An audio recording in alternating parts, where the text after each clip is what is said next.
start off with some trending news, and we'll go to the backlash against Facebook right now. And that has to do with a number of companies who are blocking and boycotting advertising on the platform because they have disagreements with how Facebook is handling moderation of content. And a lot of this has to do with political advertising and false misinformation, bullying that goes on there on the site, a lot of things that come along with some of the advertising that's happened in the political side. So these major advertisers are backing out. So it's part of a group called Stop Hate for Profit, and they're part of the organizers of this. It comes from the Anti-Defamation League, the NAACP, and Color of Change. They're all part of this, and they've brought along all of these different companies. So they've outlined 10 different demands for Facebook that includes allowing people who experience severe harassment to speak with a Facebook employee and giving refunds to brands whose ads show up next to offensive content that is later removed. So a lot to go along with that. And Facebook has released some policies, but they have allowed a lot of advertising to continue on that does have what would be considered violations of those demands. Now, we have word that finally, because of the backlash and all of these advertisers that are backing out, starting today, really, starting in July, some have backed out for the rest of the year, Facebook CEO Mark Zuckerberg has agreed to meet with the organizers of the boycott. So that came out late last night. So we'll see what comes of this, if Facebook does change their policies. Social media platforms all across the board are trying to figure out how to moderate content when it comes to that kind of thing.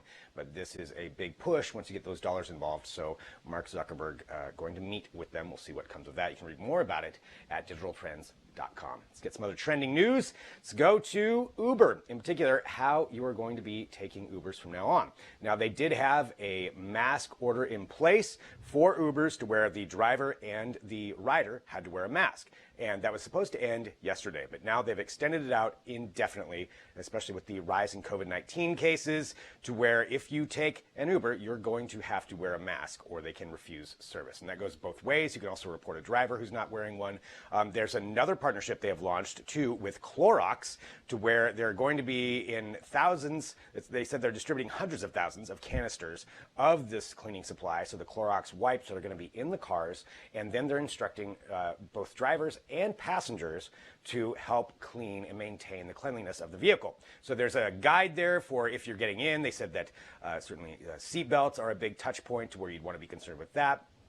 And they'll provide these wipes so that you can actually wipe it down yourself. There's videos that have gone up. And again, this is all different ways that they're trying to mitigate some of the concerns that come with COVID-19. So that's going to change up a little bit about how you take a ride. And then is Uber with their update. Now we go to Lyft with something else that they are bringing back, at least for right now, and that is driverless vehicle testing. So Lyft has made it no secret. A number of these companies are trying to work on that to where they have driverless vehicles, and you have to test those out on the road with actual engineers in the car. Now, they had suspended it. They'd suspended what they were doing because of the fact that COVID-19 made it a little bit, a lot unsafe, according to them. But now they are lifting that ban, so they are going to be testing it again on the streets of Palo Alto in California, where they're going to have 2 engineers in there, but they're going to have a actual plastic sheeting in between the 2 of them. They're going to have all kinds of different safety mechanisms in place. They're going to be wearing face shields. They have to take regular temperature checks. But this is coming back right now on the heels of rising cases. So this could be suspended as well. But if you are in that area, you could see some of these Lyft vehicles. Now, you will see, like I said, engineers that will be in there, but they'll be hands off on the wheel, taking over when necessary. But something that Lyft announced that they are starting back up for right now. Continuing on here with trending news, again, taking a look at what is happening in the world of technology and how it could affect you. This is something that's a trending story right now that's pretty interesting. It's not going to be a product that's going to be out anytime soon, but still pretty fascinating when it comes down to it. So this is a new glove that can actually translate in real time sign language into verbal language. So what you're looking at right there is this glove that somebody would wear. And as you can see on that screen, that app, it's interpreting what different signs this person is doing. And then actually there's an audio response too that spells it out and then says what it was, which was "I love you." And this is being developed by UCLA researchers. We're trying to come up with better ways to communicate, especially for people who are deaf and need this kinds of translation to help out with people who aren't. And it's a kind of a great thing that they're doing with it. So they said it's analog tribo electrification and electrostatic induction based signals. somehow I got that out, that they're using, that they're really translating when it comes down to that. So this one in particular is pretty interesting. There's other ones that are out there where they use light and they can actually just follow along with cameras, but if the lighting is bad, it doesn't work as well. So this glove really is a lot more precise. They said they're looking for maybe in the next few years to get this actually out into the market, but still pretty cool use of technology, and that's why that's trending right there. We've got an article up at digitaltrends.com. Continuing on with some trending news for you today, let's talk about Spotify. A lot of people are streaming more music, listening to more podcasts right now, especially in the era of the pandemic. And Spotify has added a new plan. They've been making several different changes and adding new content, but this is a new plan for people who are, well, couples. That's what they're looking for. So it's called Premium Duo. And they've got these other tiers that are up there. There's family plans. There's all kinds of other ones. But this one is different because you only share in between two people. So the Premium Family has up to 6 accounts. This Premium Duo is 2 accounts, but it gives you access to ad-free streaming for 2 people, and it is $12.99 a month instead of $9.99 a month. So it definitely is a lot of savings on there. But this is something that they're offering now. This had been out worldwide in a few different test markets for about a year, but now it is coming to the U.S., the U.K., and a number of other places as well. So it's kind of rolling out everywhere. But again, that's Spotify Premium Duo, so a different streaming tier for them.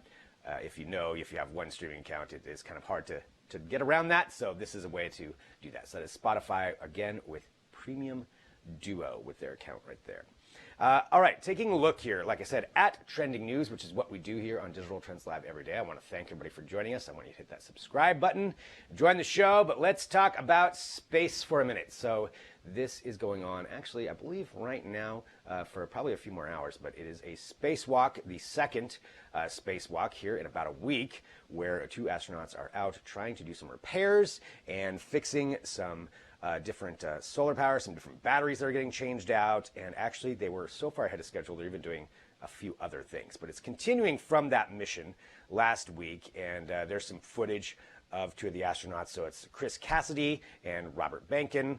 Robert Behnken being of Bob and Doug, who are out there for this spacewalk. So they're going to replace batteries on 1 of 2 power channels, and then they've got some of these other experiments that they're going to be doing and things that they're going to be testing and running some more cable and all kinds of different stuff that they have to do there out on these spacewalks. But still pretty fascinating to see where they're going with this. And again, this is all part of this mission right now, where you got Bob and Doug up there in the Crew Dragon capsule. They'll be returning probably sometime in August. They haven't announced exactly when it'll be yet, but still continuing on with this Crew Dragon demo 2, and now doing the spacewalk in association with that. There's some great footage that NASA has up of both the spacewalk and of the Crew Dragon capsule itself, but you can read more about all of that at digitaltrends.com.